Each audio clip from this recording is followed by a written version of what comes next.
Olá pessoal, estamos iniciando mais uma aula de geografia e tem por tema hoje a teoria das placas tectônicas. Na última aula nós falamos sobre a teoria da deriva continental e agora vamos falar sobre a teoria das placas tectônicas,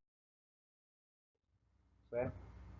Então nós vimos que na teoria da deriva continental, Alfred Wegener dizia, afirmava que os continentes eles estavam em movimento, certo? Mas, apesar de todas as evidências, ele não soube explicar qual a força que fazia com que os continentes se movessem.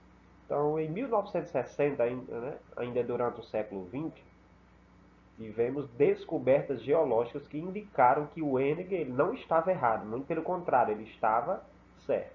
Né? Que pena que Alfred não viu, a sua teoria se aceita porque ele já tinha morrido. Então, foi através do estudo do fundo dos oceanos, a bordo de navios oceanográficos, certo? As equipes de cientistas começaram a coletar informações sobre o leito dos oceanos. Aqui se depararam com uma cordilheira, ou seja, com uma montanha no meio do Oceano Atlântico, certo? E ao lado dessa cordilheira descobriu-se uma fenda, certo? De onde emergia lavas incandescentes. Essas lavas, que nós chamamos de lavas, quando ela chega à superfície, na verdade é o magma, material que está lá no manto, naquela divisão crosta, manto e núcleo. Então no manto nós temos o material magmático. Então tínhamos uma fenda aqui, a abertura. Que na verdade essa fenda é justamente o encontro das duas placas tectônicas, a placa sul-americana e a placa africana. Então, no limite de duas placas tectônicas existe uma fenda. E cada fenda é justamente a abertura, E essas aberturas, certo? Faz com que o material magmático ele suba. O material magmático está em temperaturas elevadíssimas, cerca de 10 mil graus Celsius. Então, quando se encontra uma abertura, ele sobe. Na medida que ele sobe aqui nessa fenda, certo? Quando ele chega aqui no fundo do oceano, ele alcança aqui o fundo do oceano, ele começa a se solidificar, resfriar-se. Quando ele se resfria, ele se solidifica, transformando em rochas, em novas rochas, certo? Quando ele se transforma em novas rochas, as novas rochas empurram as mais antigas. Então, a África vem para esse lado e a América do Sul para esse outro, ou seja, se movimentando. Os cientistas eles dizem que todo ano a África, o continente africano e o continente da América do Sul, eles se afastam em média 1 centímetro, Ou seja, é a movimentação das placas tectônicas que Alfred Wegener dizia que, ou seja, os continentes estão se movimentando. Na verdade, quem se movimenta é as placas tectônicas e leva consigo esses continentes, certo? É claro que na época não se tinha o conhecimento das placas tectônicas. Então, Alfred Wegener não falou de placas tectônicas, ele falou do movimento dos continentes. Então, diante dessas descobertas, os cientistas formularam na década de 1960, como eu já falei para vocês, a teoria das placas tectônicas. Ou seja, não são apenas os continentes que se movimentam, mas toda a litosfera, seccionada em placas tectônicas. Então, a litosfera ou crosta, certo? Vocês prestem atenção, vai falar muito de litosfera e de crosta, principalmente litosfera. Na divisão, da primeira aula que eu falei, na divisão química é crosta, manto e núcleo. Na divisão física, nós conhecemos litosfera, certo? Não é? No lugar da crosta nós chamamos de litosfera. Litosfera, astenosfera, manto e endosfera. Então, quando nós falamos de litosfera, nós estamos falando dessa parte de cima, essa parte superficial na qual nós estamos. Então, essa litosfera ela é seccionada, ou seja, fragmentada em vários pedaços. Esses pedaços são chamados de placas tectônicas. E elas flutuam e deslizam sobre quem? O magma, logo abaixo da litosfera, existe o quê? O material magmático em estado líquido. Então elas estão flutuando, se movimentando, carregando com isso que as massas continentais e oceânicas.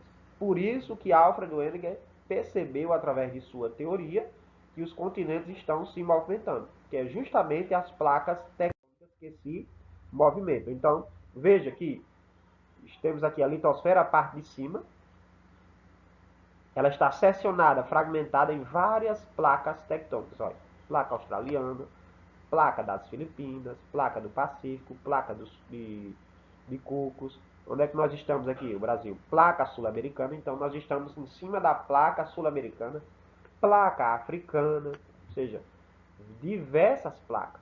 Entre elas existe o quê? Fendas. O limite entre elas existe fendas. Elas não são completas, né? Elas não são, né, como um quebra-cabeça. Então, entre elas existem umas fendazinhas. E nessas fendas é justamente onde jorra, onde sobe o material magmático. Então, nós temos aí, né, as diversas placas aqui dizendo para onde elas estão se movimentando. Então, elas todas estão em movimento. Por exemplo, a placa sul-americana, ela está vindo para onde? Para oeste, certo? Está vindo para oeste, para esse lado.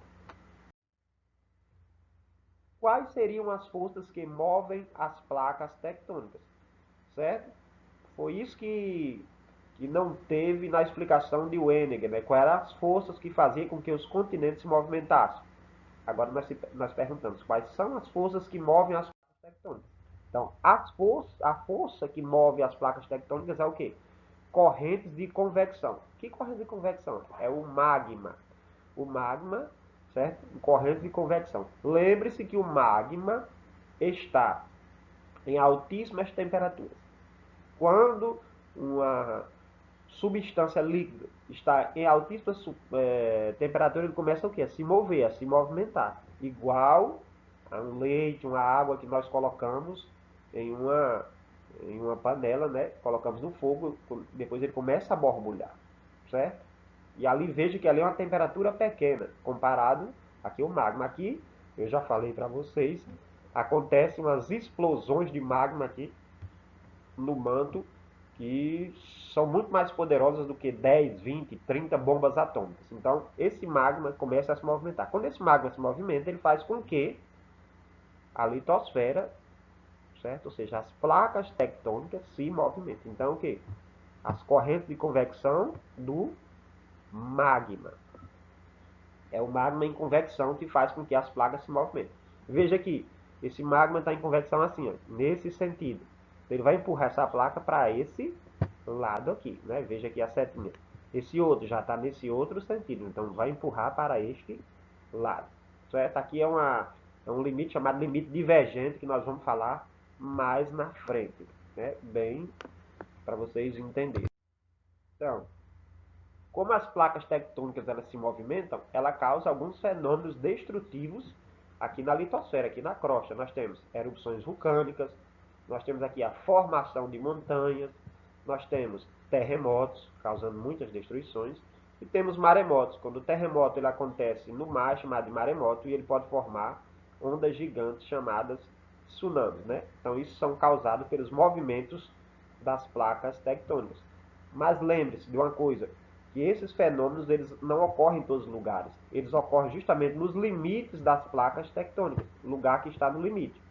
O Brasil não tem esses fenômenos, né, de grandes proporções. Por quê? Porque o Brasil se encontra no meio, né, no centro de uma placa tectônica.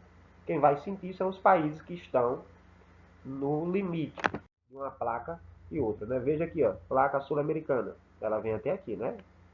O Brasil está justamente no meio. Quem é que vai sofrer? Esses países que estão aqui, ó, nesse encontro aqui, nesse limite, tá bom? Então, se alguém perguntar por que o Brasil não tem esses fenômenos, justamente por sua localização está justamente no meio da placa tectônica, longe do limite. Falando de limites, né? Presta atenção, muito importante, nós temos três tipos de limites ou encontros de placa. Nós temos o limite convergente, o limite divergente e o limite transformante ou conservativo. Vamos falar de cada um. Primeiramente, limite convergente. chamado também destrutivo ou zonas de subdução. Esse limite é quando duas placas elas se encontram. Essa vem para esse lado, essa vem para esse lado. Então elas como se estivessem aonde? Numa disputa, numa briga, certo? Dentro desse contato de limite convergente, uma placa ela é menor do que outra. A placa menor, digamos assim, ela perde essa batalha. Então ela é empurrada para baixo. Para baixo tem o quê? Magma, tá vendo? Essa parte aqui, essa daqui está sendo empurrada para baixo. Empurrada para baixo. Quando ela é empurrada para baixo é chamada de quê? Zona de subdução. Por isso os limites convergentes também é chamado de zona de subdução. Quando essa é empurrada para baixo, ela é mergulhada onde? Nesse material aqui, ó, magma. Ela começa, uma parte dela começa a ser destruída. A placa tectônica não é formada de rochas. Então as rochas, ela o quê? Começa a derreter e voltando a ser magma. Veja que rocha, magma derretido é rocha. Então ela começa a derreter novamente por causa das altíssimas temperaturas. Por isso que chamamos de destrutivos. Uma parte da placa tectônica ela é destruída. Nesse limite, pessoal, ela ocasiona a formação de quê? De terremotos. O atrito, né, o encontro delas aqui, então nesse limite aqui, ó, vai acontecer muitos terremotos, vai acontecer vulcões. Quando a placa ela é empurrada para baixo, certo? O que é que acontece? A de baixo ela fica pressionando a de cima. Quando ela pressiona a de cima, ela pode gerar fissuras aqui, como essa, abrir uma fenda. Quando ela abre uma fenda, o magma sobe e chega até a superfície. O magma ele sobe com tanta força que ele levanta um come, né? Aí nós chamamos de quê? De vulcões, acontecendo as erupções vulcânicas. Essa pressão da placa de baixo também ela faz com que a placa de cima ela dobre. Quando a placa de cima começa a dobrar, aí surge o quê? Montanhas, a formação de montanhas. A parte também de baixo, que ela é empurrada para baixo, ela vai aprofundando o oceano, certo? O oceano ele tinha uma certa profundidade. Quando essa placa ela vai sendo empurrada para baixo, né, na subdução dela, ela vai aprofundando o oceano, formando o quê? Fossas marinhas. Fossas marinhas nada mais é do que o quê? Os lugares mais profundos do oceano. Lugares mais profundos do oceano, certo? Também pode ocasionar, pessoal, aqui são duas placas oceânicas, né? Pode ocasionar o quê? No oceano. Ela se encontra, pode ocasionar também o surgimento de vulcões no meio do oceano. Aí forma o quê? Ilhas vulcânicas. O vulcão sobe no meio do oceano, ele começa a jorrar o magma, a lava vai se resfriando, transformando em rochas. Então, ao entorno do vulcão forma-se uma ilha, como as ilhas do Havaí. Também pode surgir o quê? Montanhas no meio do oceano. Quando essas montanhas ela chega, ela ultrapassa o nível do oceano e nós formamos o quê? Ilhas. Então uma ilha ela pode ser formada através de um vulcão, e então como Fernando de Noronha, que não é um vulcão, é o quê? É uma ilha que justamente formou da subida da crosta oceânica. Se você, os mergulhadores descerem ali em Fernando de Noronha, vê que Fernando de Noronha nada mais é do que o quê? Uma montanha. Não é? Ela é uma montanha, então uma parte dela ela submergiu e a gente fica ali, né, formando aquelas ilhas belíssimas, né? Então tudo isso é ocasionado por causa desse limite convergente. Segundo limite, o limite divergente ou construtivo. O convergente ele se encontra, o divergente ele se separa. Veja, essa placa tectônica está indo para esse lado oeste, né?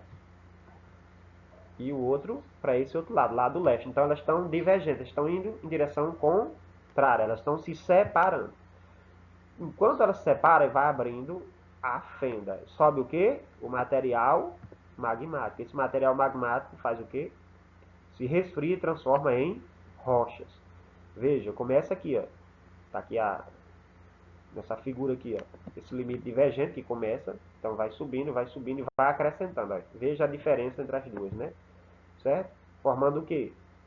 Crescendo essa parte do oceano, certo? É como está acontecendo entre a placa sul-americana e a placa africana. Elas estão se separando e o Oceano Atlântico cada vez mais ele vai ganhando, não é, maior território. O Oceano Atlântico vai se tornar o maior oceano daqui a alguns milhões de anos, o maior oceano do planeta, vai superar o Oceano Pacífico, certo? Diante desse limite, nós temos o quê? Ocasiona a formação da crosta oceânica. Veja, olha o tamanho do oceano. Ele foi crescendo aqui, foi formando aqui uma crosta oceânica ou assoalho oceânico. Então é chamado de crosta oceânica ou assoalho oceânico. Então, quando falar da formação oceânica, da formação do assoalho oceânico ou qualquer coisa no oceano, nós estamos falando de um limite divergente ou construtivo. Por que é construtivo? Porque vai construindo uma nova crosta. Aqui, que crosta é essa? Crosta oceânica. Já o limite conservativo, certo? É quando as placas ela roçam uma na outra. Ela vem desse lado, na horizontal, né? Para esse lado e essa para esse outro. Então elas vão roçando uma na outra. Veja, limite divergente, encontro. Limite convergente, ou divergente. Convergente é assim, né? Divergente, separação. Conservativo é assim, roçando uma na outra, né? Esse tipo de limite ocasiona a formação de falhas e terremotos. Presta atenção. Limite conservativo ou transformante. Por que o nome conservativo? Porque não há destruição, como acontece no limite de convergente, né? No convergente há a destruição de uma placa, que ela é mergulhada. Não há, não é? Criação, presta atenção, no limite divergente há o quê? Uma criação, então não há criação, certo? De nada. No limite divergente há uma criação de uma crosta oceânica. No limite conservativo acontece o quê? Se conserva, nem destrói e nem constrói, certo? Então nós chamamos de limite conservativo ou transformante. Nesse limite aqui, aí pode ocasionar a formação de quê? De falhas, como a falha de San Andrés, certo? Dá para você observar, aqui a falha de San Andrés é uma fenda, certo? Ou seja, aqui é uma placa e aqui é outra placa. Então é chamada de falha de San Andrés, lá em São Francisco, né? No estado, não é? Lá nos Estados Unidos, certo? No Los Angeles, nos Estados Unidos. Falha de San Andrés. Aí pode acontecer o quê? Desse atrito, desse encontro entre duas placas tectônicas, ela roçando uma na outra, certo? Acontece o quê? Terremotos. Então aquela região lá de São Francisco, nos Estados Unidos, acontece muitos terremotos devido o encontro dessas duas placas no limite conservativo ou transformante. Então vamos lá, certo? Olha aqui os três tipos de limite nós já falamos. Bordas destrutivas, que é o limite o quê? Destrutivas, quando destrói, é o limite convergente. Olha aqui está sendo destruída, é essa que está sendo mergulhada embaixo da outra. Aí aqui forma o quê? Montanhas, né? Erupções vulcânicas, terremotos. Uma placa mergulha debaixo da outra. Bordas destrutivas. Nós chamamos do quê? Limite convergente. Bordas construtivas, quando constrói, uma placa se afasta da outra. Nós chamamos de limite divergente. O material magmático extravasa por meio da onde? Da fenda, formando uma crosta oceânica. Por isso que construtivo, constrói, né? Aqui destrói e aqui constrói. Conservativo, conserva, nem constrói nem destrói. Tá aqui a falha de San Andrés, né? Essa tá vindo para cá e essa tá vindo para cá, ou seja, elas estão roçando uma na outra, né? Uma placa desliza ao longo da outra. Aqui a falha de San Andrés, na Califórnia, nos Estados Unidos. Então, pessoal, preste atenção aqui. Nós estamos aqui vendo, né? As placas tectônicas, o mapa das placas tectônicas. Então nós vemos que a litosfera ela é fragmentada, ou seja, seccionada em várias placas tectônicas que estão se movimentando por causa de quê? Do material magmático, certo? O material magmático está em quê? Está em movimento, certo? Nós chamamos de quê? O material magmático está em convecção, certo? Quando nós falamos em convecção, é o material magmático em movimento. Faz com que essas placas se movimentem, fazendo com que os continentes também se movimentem. Por isso que Alfred Wegener ele criou aquela teoria da deriva continental. O que na verdade é que a nossa litosfera, a nossa crosta terrestre está seccionada, dividida em placas tectônicas. Pessoal, até mais. Né? Logo após essa aula, depois de vocês assistirem, vocês vão realizar uma atividade. Né? Assista até o fim.